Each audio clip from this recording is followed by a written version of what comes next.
writing of slavery. Before Martin, most writers, black or white, were somber, reverential, and ponderous when dealing with slavery. In presenting, quote, general properties and large appearance, which is Samuel Johnson's criteria for good literature, they had in fact produced work of predictable ideology and predictable pathos. Martin's, I should say Steve Martin's the black Jamaican, yes? Just to put it in context. Martin's mischievous humor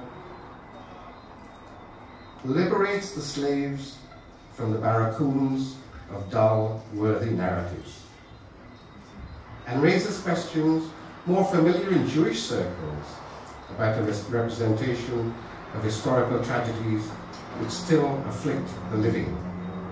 A fruitful comparison can be made between Martin's approach to slavery and Benini's to the Holocaust in his film Life is Beautiful. Slavery and the Holocaust were two different tragedies altogether, but the representation of them provoked similar questions in terms of the shaping of humorous art out of the mess of unbearable pain. Is Martin making light of human suffering in terms of the levity of his prose?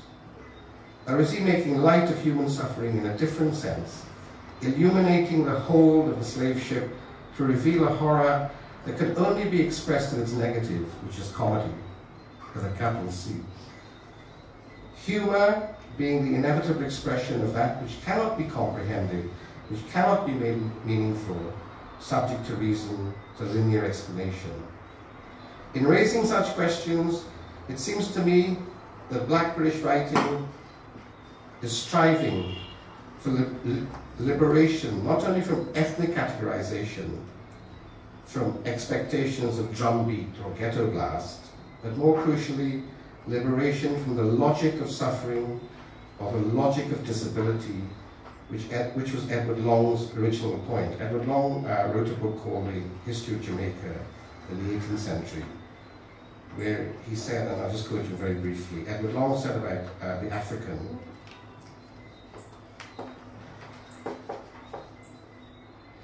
what did Edward Long say? Never mind. What Edward Long said simply is that we can't think straight.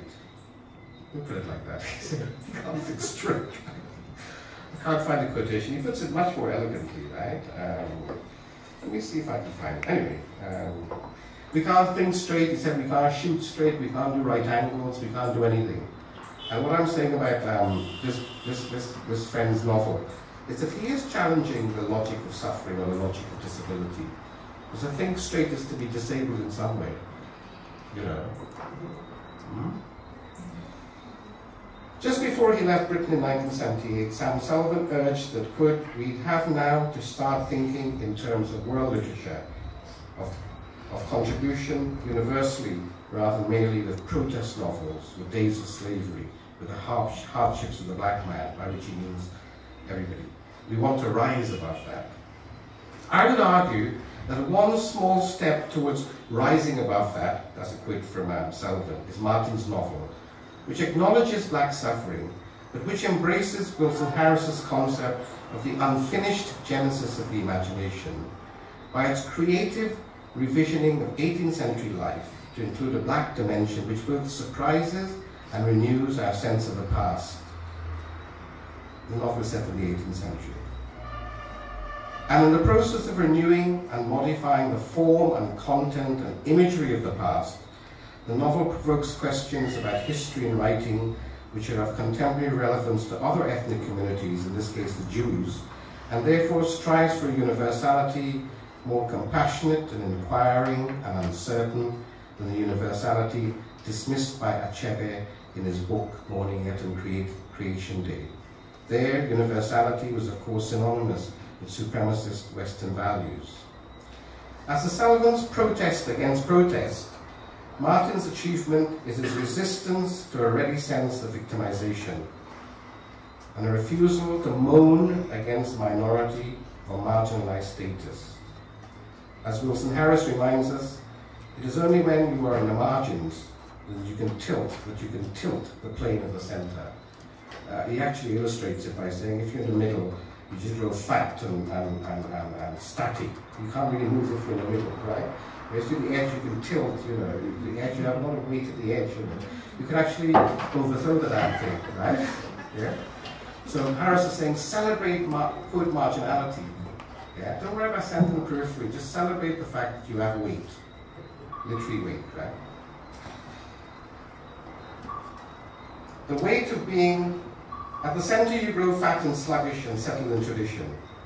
The weight of being at the margins has the potential of unsettling or revitalizing moribund tradition. Moribund, not because of inner defects in the text which lead to inevitable decay, but because of repetitive acts of homage to such texts that make them overfamiliar, exhausted by interpretation. Do I want to go and see Hamlet again? Not really. You know, I'd rather see Rosencrantz and Guildenstern. You know, you've seen the Hamlet, so you've studied it, you grew up with it, but if you see a different version of it, it actually deepens your appreciation of the original Hamlet. And then I ended up by talking about one of my novels. So I said, my own concern in A Harlot's Progress, which has a Jew as a leading character, is not with the comic representation of suffering, but with the aestheticizing of it. With Adorno's statement about the impossibility of writing poetry after Auschwitz. Can one give poetic meter to the feet faltering towards the slave ship or gas chamber? Or is such a question obscene in itself? But it is a question that engaged Paul Celan, Schoenberg, and others who commemorated the Holocaust in a hauntingly beautiful, beautiful lyric. Paul Celan, late in life, refused to allow the reprinting of his Holocaust poem, Death Fugue, because it was so beautiful in terms of the phraseology. I mean, quote, he changed his writing style into a less melodious, more disruptive, and elliptical verse. He came to distrust melody and musicality. And yet the question persists, is what remains of the dreadful history its beautiful expression? Can the Holocaust ever be a resource for art? In a few centuries hence, will we have forgotten the tragedy as just another disaster and marvel instead at the aesthetics of the poem? Or, to put it in a different context, when Ozymandias topples into the oblivion of desert sands, is all that remains the sculptor's gift in shaping the tyrant's cruel face, and of course Shelley's sonnet? Two vast and trunkless legs of stone stand in the desert. Near them on the sand, half sunk, a shattered visage lies, whose frown and wrinkled lips and sneer of cold command tell that its sculptor, well those passions read, would yet survive, stamped on these lifeless things. Thank you. I would like to end up by reading a little poem for Ian, if I may. Yeah? Not mine. You told me that you were very sick the other day, and you went to the hospital, and you felt like you were a tree that had fallen down. And you said, not a grand tree, just a little tree. And I suddenly remembered Lawrence's last poem, D.H. Lawrence's very last poem before he died. His very last poem, called, I can't remember the title, it's in 5 lines. It says, he's dying. You know, Lawrence always insisted on the beauty of life, fish, mosquitoes, fruit, human beings, sexuality, everything, right? He said, desire may be dead, and yet a man can be the meeting place of sun and rain, wonder outweighting pain, as in a wintry tree. Yeah? Beautiful. So whenever you see a tree in winter, you see the branches straggling. But it's wonder, not wonder, W-A-N-D-A, wonder. Wonder outweighting pain, as in a wintry tree. Then I read it again and again and again. And then desire may be dead, and yet a man can be the meeting place of sun and rain.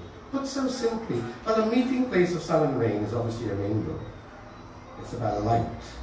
It's about the covenant that God made after the flood. So all of that deep thinking and ramification are in those 5 lines.